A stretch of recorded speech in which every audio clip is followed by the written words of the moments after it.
ഏലപ്പാറ ടൗണിലൂടെ ഒഴുകുന്ന ആറ്റിലേക്ക് മാലിന്യ നിക്ഷേപം വ്യാപകമാകുന്നു. മാലിന്യം വലിയ തോതിൽ കുമിഞ്ഞുകൂടി സാംക്രമിക രോഗങ്ങൾ ഉൾപ്പെടെ പടരാനുള്ള സാധ്യത ആളുകൾ ചൂണ്ടിക്കാട്ടുന്നു.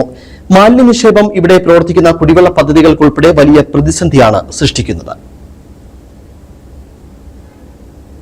ഏലപ്പാറ ടൗണിലൂടെ ഒഴുകുന്ന ആറ്റിലേക്കാണ് മാലിന്യം വ്യാപകമായി നിക്ഷേപിക്കുന്നത്.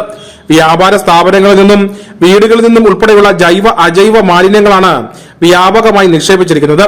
നിലവിൽ മാലിന്യം കുമിഞ്ഞുകൂടി ദുർഗന്ധം വമിക്കുകയാണ്. ഒപ്പം സാംക്രമിക രോഗങ്ങൾ പടരാനുള്ള സാധ്യതയും ചൂണ്ടിക്കാണിക്കുന്നുണ്ട്.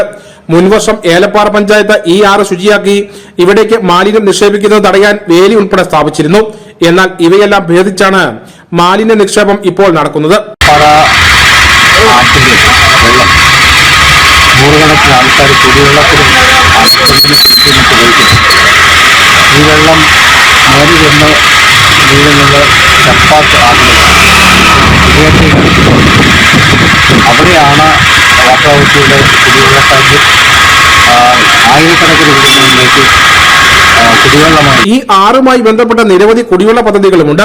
കൂടാതെ വേനൽ കടുത്ത സാഹചര്യത്തിൽ ഈ ആറ്റിലെ വെള്ളം കുളിക്കാനും അലക്കാനും മറ്റുമായി ദിനംപ്രതി സമീപത്ത് താമസിക്കുന്നവർ ഉപയോഗിക്കുന്നുമുണ്ട്.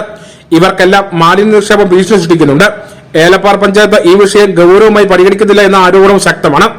News bureau, Elappara.